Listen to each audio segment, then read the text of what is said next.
Yeah, welcome everyone. I'll play first and talk later, okay? So here's 10 minutes of playtime. Let's go.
resetting the clock. So that was a speed run of what I would usually perform live. It's a set that I've been working on recently with some new material of mine available online, by the way. And this is kind of the latest generation of, I guess, a long journey of different live performance setups. So I've been making music, performing, releasing for 20 years, almost 25 years. And in that time, a lot of things have changed, a lot of things have happened, a lot of new tools, a lot of interesting, cool ways to make and perform. And Bitwig Studio happens to be a very cool solution to do just that, in my opinion. And maybe a little bit of how this all is set up. It's all audio-based. Everything you see here are audio stems and loops and one-shots from projects that I've been working on in my studio. So whenever I finish a track, I just take the time and effort to sit down and just render all the different elements of a track into stems and loops and small interesting clips that I can then use for my live performance. So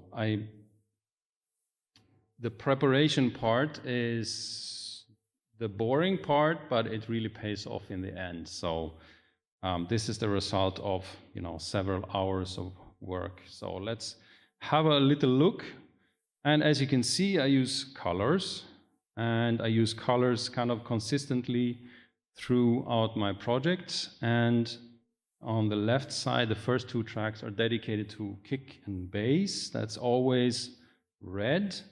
And the pink stuff is kind of where there's a break or a breakdown and less powerful kick and bass with some EQ or filtering or stuff going on. Following that that's the green lane. Those are my hi-hats and my claps and everything that makes that sound. And then I have my percussion loops. That's usually blue. And after that, the idea is to be very kind of consistent when it comes to synth sound, but the consistency breaks down after that, and it's just a jumble of different synth loops and sound effects and things. There are, of course, places where I have to break my own rules to fit in, because as you see, there are 8 tracks. And that's a very conscious decision to keep it, a little bit reduced. So I don't have, 20, 30 tracks to keep track of, because on stage is usually quite a stressful situation. And I want to minimize and reduce my kind of work, so to speak, at the same time keeping it interesting. So the color coding plays into that as well, of course. So I don't actually have to kind of lean in and, oh, yeah, that one is that one kick bass? Yeah, that's kick bass. So it's red, I just know it's a kick and bass, and I can just throw it in there at my convenience. A little bit about the names here. So these are named after my project. So Sorg Speaks is one project that I've been working on, and Converter is another one, and Blue is another one. And as you can see, they're all kind of mixed and matched, so they're not all from the same project. So maybe I can just launch something here and just show a little bit what I mean. Okay.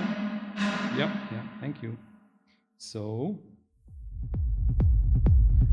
this is just the kick and bass from a track called Blue something.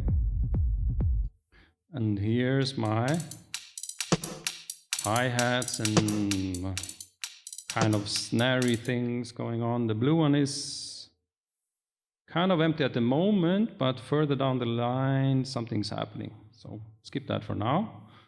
And then this stabby thing is from a very old project of mine.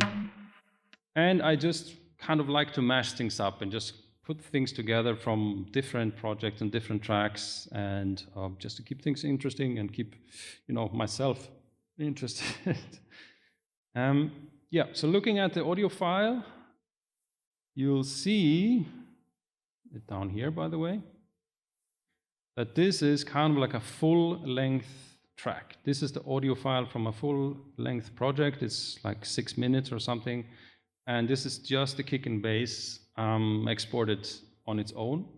And I just chose like one section here that I find interesting, and I choose to loop that.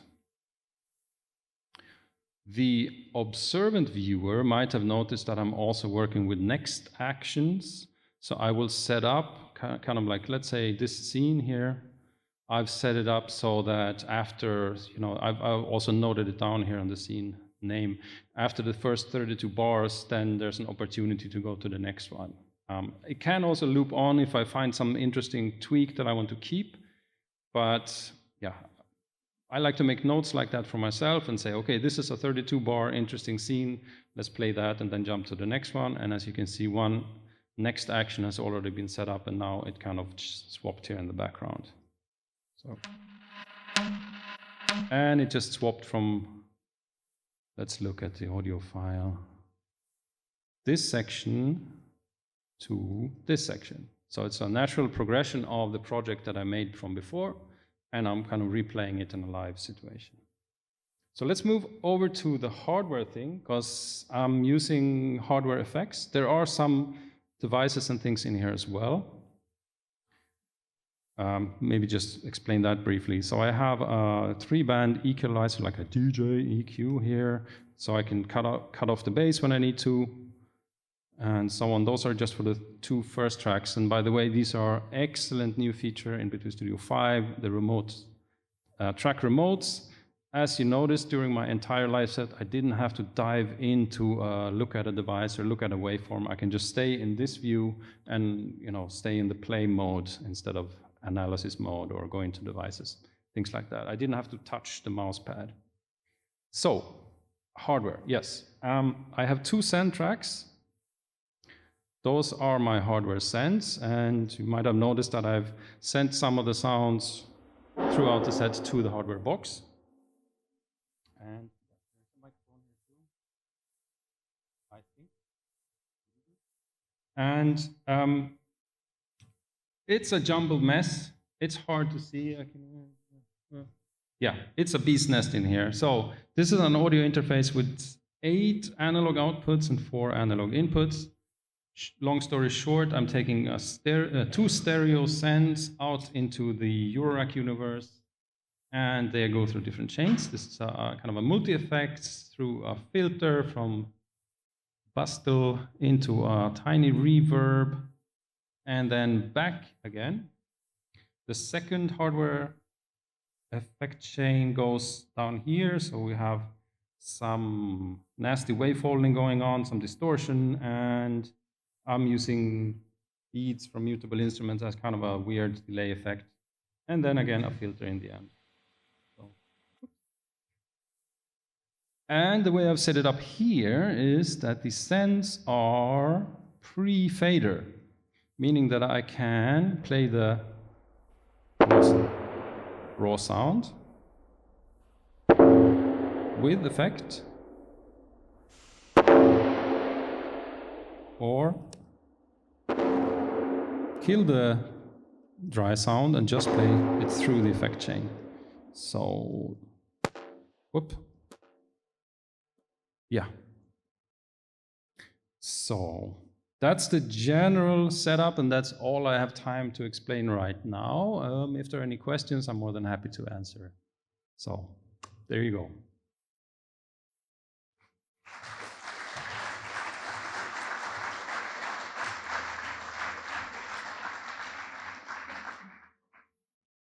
I can't see anything, but oh, okay. There's a man running around with a microphone in here, and he's happy to talk to anyone. Yes, here. Okay, that's a long way to go. Is there somebody closer on the way? Here, I have a question. What would you think are the the most important advances over Ableton Live in Bitwig? Just keep it as short as possible. I would say, just from the face of the interface that you're seeing here, I can see the waveforms, I can see the clips, you know, I can see the progression inside the clip with the white line. And as I mentioned earlier, I don't have to jump into the audio editor to see where I'm at with the clip. So as a live performance feature, to me, that's huge, because I don't want to dabble around with the mouse. And as mentioned, also the track remotes, so I can instantly see, again, without having to look into the device panel, I can instantly see where my, my EQ gains are.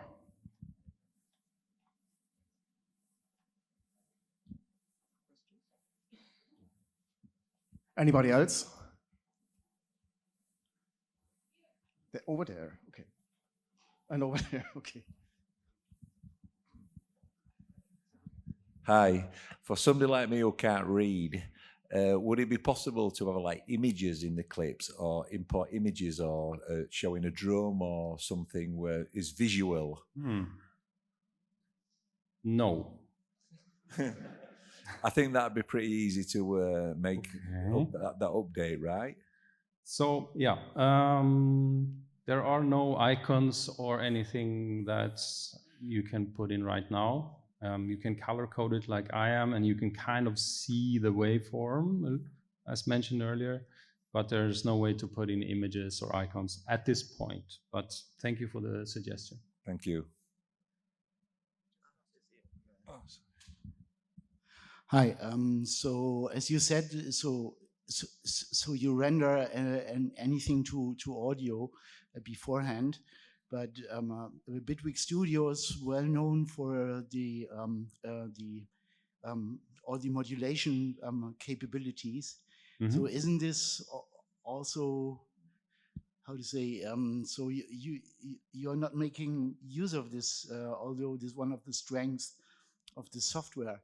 So didn't you think about it to maybe use MIDI clips and then use these features? Absolutely.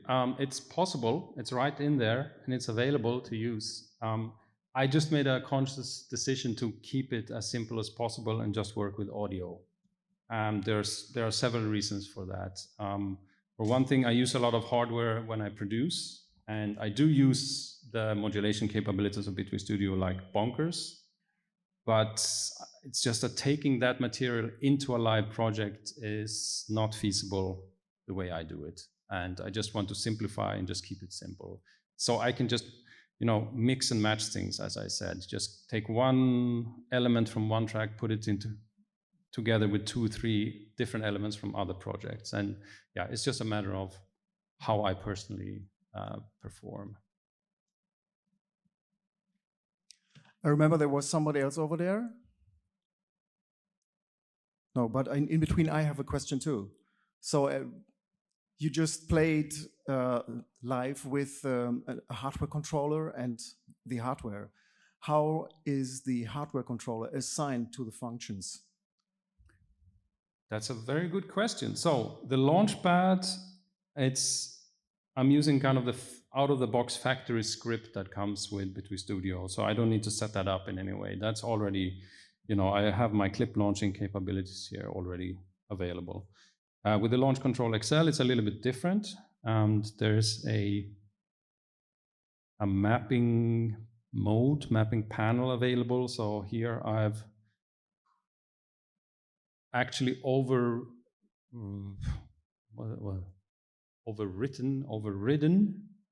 some of the automatic mappings just to make it my own. And for instance, if you take a careful look, you'll notice that the faders don't go all the way to the top. I made it so that it stops at 0, because 0 dB is my normalized level. I don't want it to go to +8 or 12 or whatever it happens to be by default. So I can just kind of quickly do it like this. But there are scripts for many different controllers. There are ways to manually map it. So you can kind of combine the automatic mapping with your personal preferences. Yeah, actually, I have one more question. So, one of the most interesting recent additions to Bitwig 5 is all the new performance features. Are you planning on using them? And if yes, what is your vision of how you think you will use them? Yeah, that's actually an excellent question. And in my preparation, I was trying it out a little bit. So for everyone else, just as a context, there are new ways to launch clips and scenes in Bitwig Studio 5. So you have the classic kind of launch from start at quantized 1 bar, which has always been there and is kind of the default mode, but there's also an alt mode.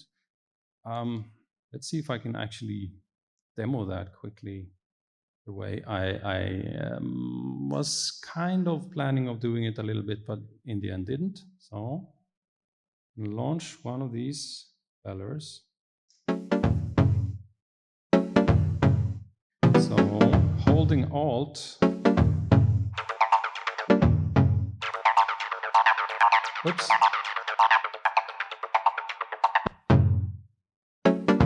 That's called a demo effect, by the way.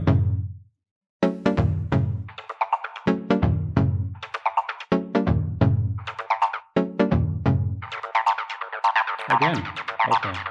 So what you can do there is, what I did was hold Alt on my keyboard and just launched another clip in my track to momentarily jump into that clip and then back without losing my position inside of the clip. So that's called the Alt mode, and we have it for the Launchpad Pro MK3, which is a newer than this old dusty Launchpad that's been with me everywhere. I didn't actually have time to set it up for my own Launchpad before this demonstration. So I hope that answers your question. I have a question to the macro knobs in the mixer. Are they mapped? Can you only map them to one parameter, or can you multi-map them to a combination of parameters? Yes, so in Bitwig Studio, we make a distinction between remotes and macros. So a remote is what you see here. These are track remotes, and I can show you quickly.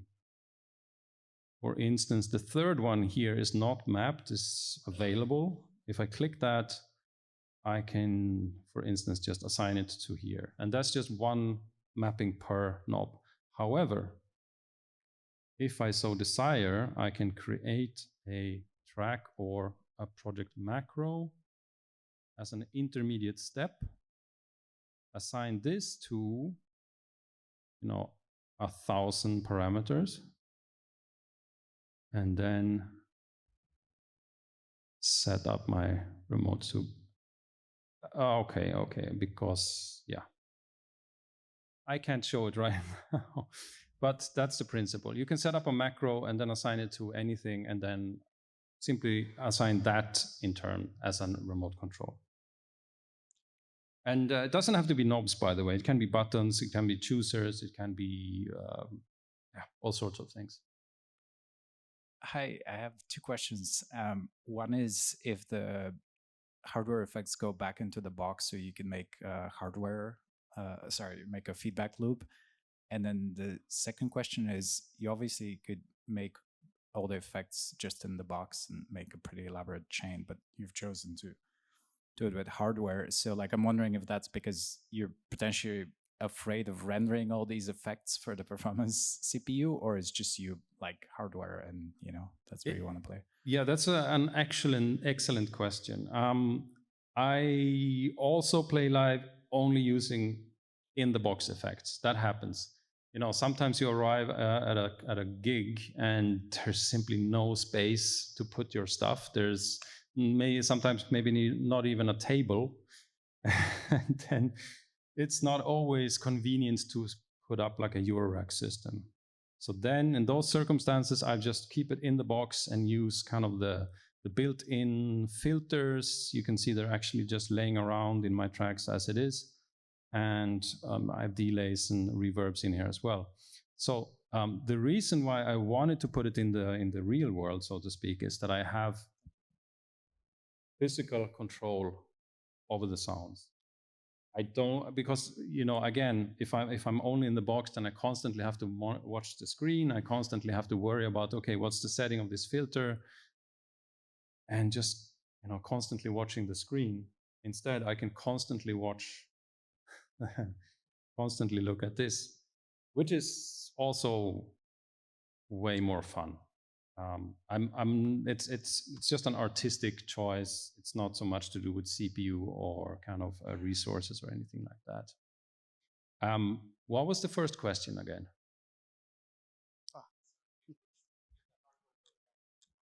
Oh, yes, excellent. Yes, it does. So what you're looking at here are my two, up to your right, are the two kind of effect tracks. And in each effect track, I have a hardware effects device, which is just a simple insert, shall we say, router, sending the audio out into my analog outputs and taking it back in again, my analog inputs, and putting it back into my project. So the master audio is always going through my master track, in which I, by the way, have a few kind of slight dynamic processors just to keep everything a little bit tame, a little bit under control. Many times when performing, you are either you're playing after and before a DJ who plays, you know, mastered tracks that are going to sound amazing, and playing live, it's not going to sound as perfect, and it's good to keep things a little bit under wrap. So that's why I'm choosing to send the audio back into my project and using these kind of processors. Okay, thank you, Fredrik. I think we have to stop here because the next concert is in a few minutes. Yep. So thank you for your concert and the explanations.